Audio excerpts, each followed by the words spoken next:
Bom, o que foi a Segunda Internacional e como que foi o processo de derrocada da Segunda Internacional. Essa página aqui eu tomei de um slide que eu tinha apresentado uns meses atrás. Eu acho interessante estar reutilizando ela porque ela explica bastante coisa até. Existiram 3 internacionais, certo? Existiu a Primeira Internacional, que foi fundada por Marx em 1864. Teve uma repressão fodida na Europa e acabou que ela foi transferida para os Estados Unidos, só que ela morreu de forma natural.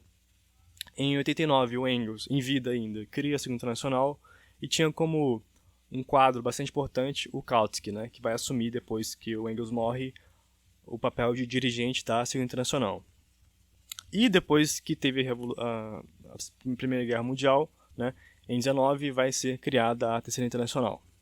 Pois bem, o que foi a Segunda Internacional, essa internacional que ficou nesse meio do caminho?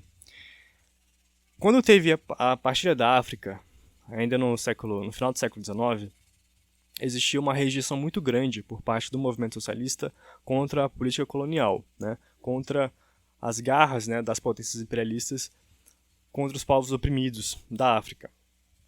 Pois bem, existiram vários congressos, o de 1895, o de 1900, o de 1904, que se opuseram contra a política colonial dos estados que tinham, né, o seu território lá na África.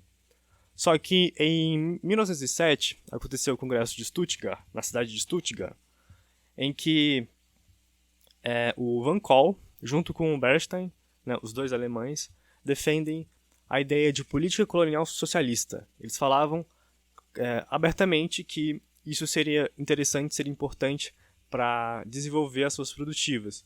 Eles viam, né, ou seja, eles encaravam a política colonial como um caráter civilizatório, né?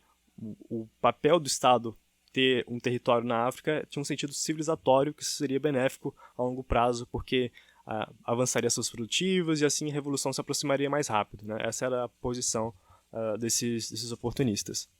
O Kautsky, à época, vai combater essa visão, vai se opor fortemente contra essa visão, e a gente vai ter uma rixa assim mais áspera em 1914, que vai ser quando começa a Primeira Guerra Mundial, né? Que foi de 14 até 18. O Kautsky, ele vai escrever um texto chamado Imperialismo, né? Que em português e em espanhol foi traduzido como ultra-imperialismo. O que ele defende, né, em resumo, nesse documento? Ele apresenta uma visão de mundo completamente liberal das relações internacionais. Como assim?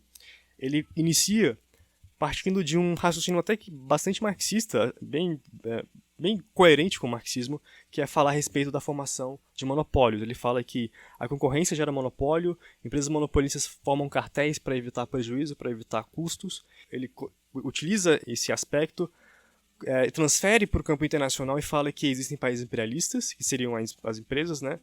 Existem os prejuízos, os custos, o custo de armamentismo, e que, por conta disso, por conta do armamentismo, existe uma tendência pacífica no imperialismo, porque os países imperialistas vão se unificar num bloco, e assim, existe uma tendência pacífica no próprio imperialismo. Essa era a posição que ele defendia, que é exatamente a visão de mundo liberal, que fala que o comércio por si só traz a paz, que o comércio por se dar entre iguais só forma a paz. Tipo, ele tinha uma visão de mundo completamente liberal sobre relações internacionais.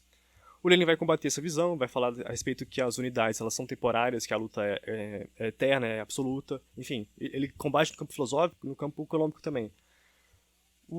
E, a partir de então, a palavra social-democrata, que era muito reivindicada pela Segunda Internacional e pelos comunistas em geral, passa a se tornar sinônimo de reformismo e de oportunismo. Tá?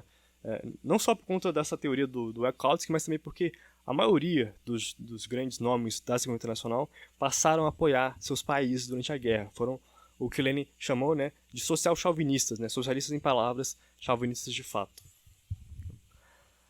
Tem até a frase do Lenin que é: a Segunda Internacional está morta, foi derrotada pelo oportunismo.